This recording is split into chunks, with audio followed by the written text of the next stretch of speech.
In the COVID pandemic, millions of knowledge workers discovered for the first time that they really could do their jobs from home. However, for many of them, relief soon turned to anxiety because if they could do the job remotely, well then surely someone from Sao Paulo or Bangalore or Shanghai could do that job instead of them. A new paper from the CEPR ballparks the number of these jobs that really can be offshored and the impact for both developed and developing economies. Hello again, Richard. Hello, Tim. And Jonathan, welcome back. Hello, Tim. Thanks for having me. Richard, you start off. The paper is called Telemigration and Development, so we better define the first word there. What do you mean by telemigration? So telemigration is a term I invented in my 2019 book, and it's really just telework, but done from abroad. And I use the word migration because instead of thinking of it as just an hour here or there, I'd like people to, we were thinking about where people really start to work in other offices while they're sitting abroad. So it's almost as if they've migrated, but they're doing it through telework. Jonathan, when we spoke last year, it was during COVID-19, and you'd done a calculation of how many of these jobs could be done from outside the office, because we were thinking about people working at home at that time. What sort of numbers did you come up with? That paper with Brent Nyman, we estimated the number of jobs that can be done remotely. Our number for the United States was 37%, and similarly around 40% for other rich countries, Switzerland, Sweden, etc. But it varies a lot across the world. If you're looking at a country with an income level like Romania, it'd be 20% of jobs could be done from home. And for the poorest countries, that number might be 10% or lower.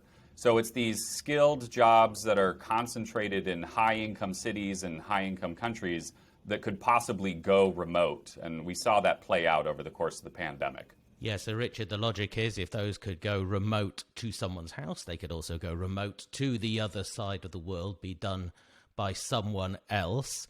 But we're not seeing that happening at the moment. It's not happened already. What's stopping it? It is this sort of thing. If you can do your job from home, be scared, be very scared, because somebody in India is willing, or wherever is willing to do it for much less. That's the kind of scary part. But as you point out, not all that much of it has happened, although it is growing quite rapidly and had been growing even before COVID. Now, the big thing, the big difference, and that's why Jonathan and I decided this needed a new paper, was the numbers that Jonathan and Brent did were essentially taking people who were already working at a particular office and seeing whether that same person from that same team could do their job remotely. Now, when you go to hire a telemigrant in another country, or even a remote part of your own country, say a cheaper state or province, they're different people. And so you will be hiring new people, potentially who've never met the team, and they may have cultural language differences, education differences, they may not have been integrated into the team. So there's all sorts of things that stop you from just going on the internet and hiring somebody from far away for $5 an hour because you don't know.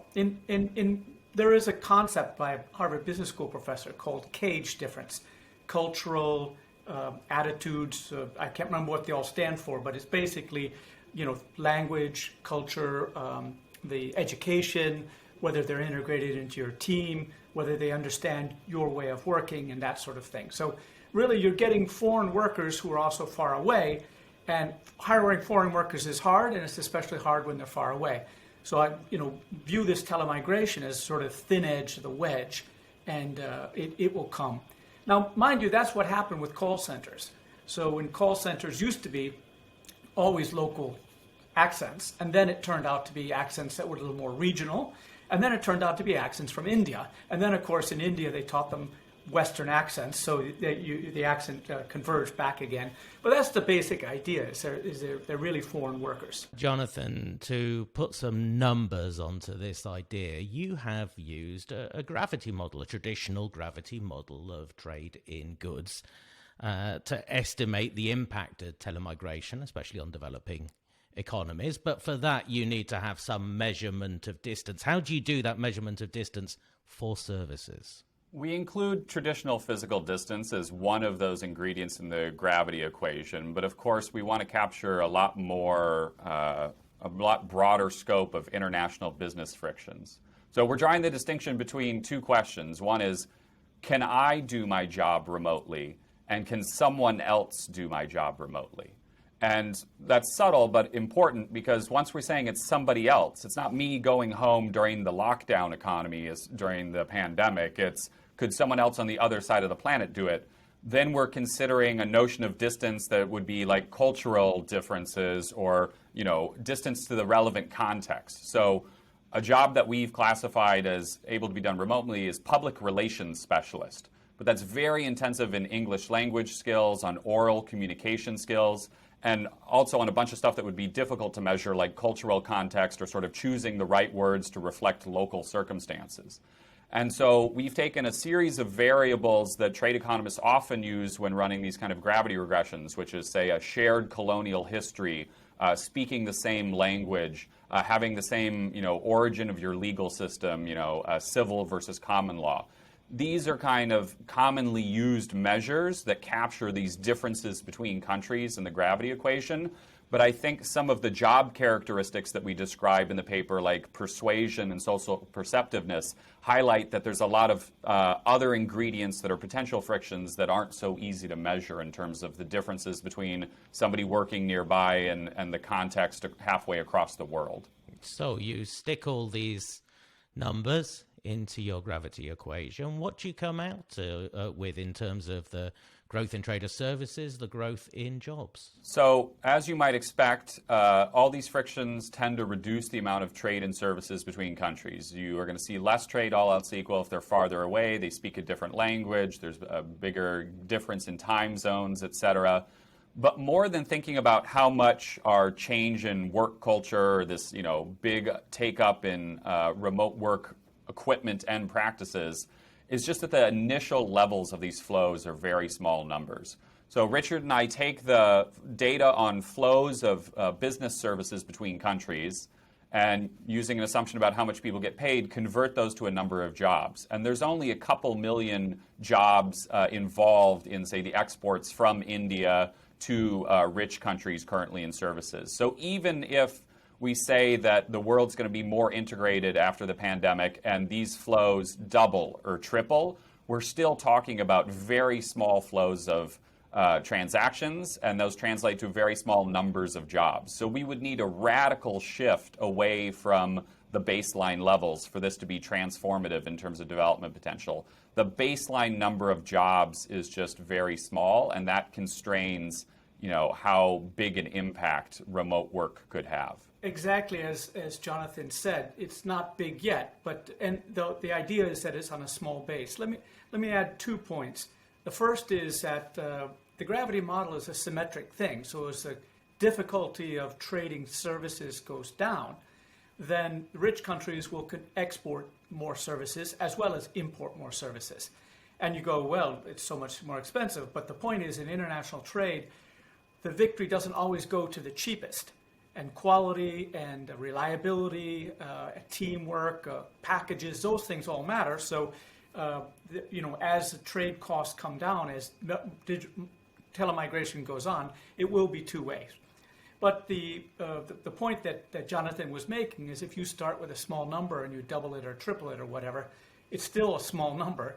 But the thing about growth is that if it grows, 5-10% per year over a decade, that's a lot.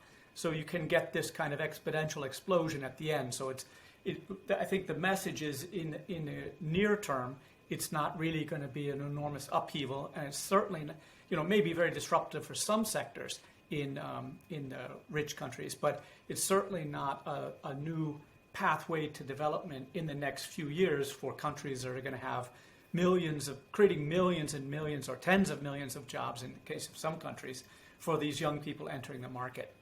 So that's not yet. That's what we also in the paper talk about, a way in which there could be a threshold effect, that when it comes over a certain amount, we really start to see a lot more importing of trade. But that's very speculative. Yeah, Richard, in your book, The Globotics Upheaval, you were talking about a change on a par with the Industrial Revolution from these kind of technologies. Was your argument overly optimistic there, or do we just not know enough about it? Is there a flaw in the model potentially? Well, so it's a funny thing with exponential growth that our expectations as humans of the future get formed on a fairly linear basis. And that means with exponential growth that there'll be a number of years where you're disappointed, and then there's a number of years where you get disrupted. And when you switch to that, I call that the holy cow moment. But it's a well-known thing in technology. It's called Amara's law, that says that people overestimate the impact of technology in the short run, but underestimate it in the long run.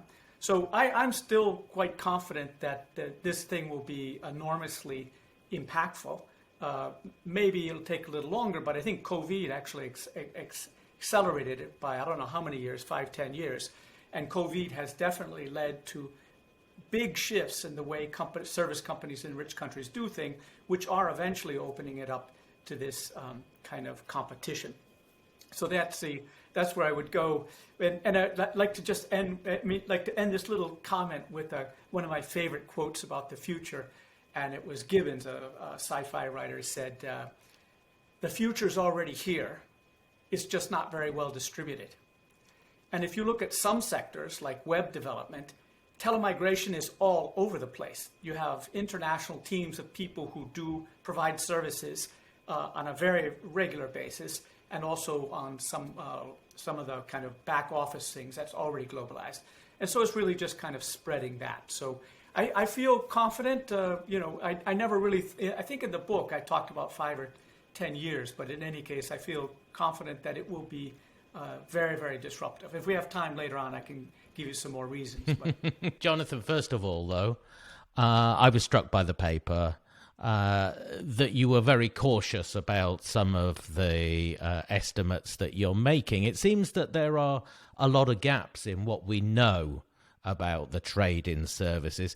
How are we going to fill in those blanks? Is it important now that we do fill in the blanks? Yes, I think our understanding of services trade is perhaps less developed than our understanding of goods trade, partly because of data limitations. So governments collect a heck of a lot of information about trading goods. You fill out a customs form when you cross a border. You don't fill out customs forms, using these product codes that break it out into many, many different definitions of commodities when you engage in trade and services. Our observation of what's happening in this trade and business services is a lot cruder than our observation of trade and goods. And I think that is limiting our ability to sort of make these kind of predictions or forecasts or really check how well the models fit the data, because the data is just so limited. Now, we might be more optimistic about going forward, learning more about these trade and services. And part of it could be from governments collecting more data. But I also think you're going to see economists start to study these marketplaces for remote work that have popped up. So we've got these platforms where transactions are happening.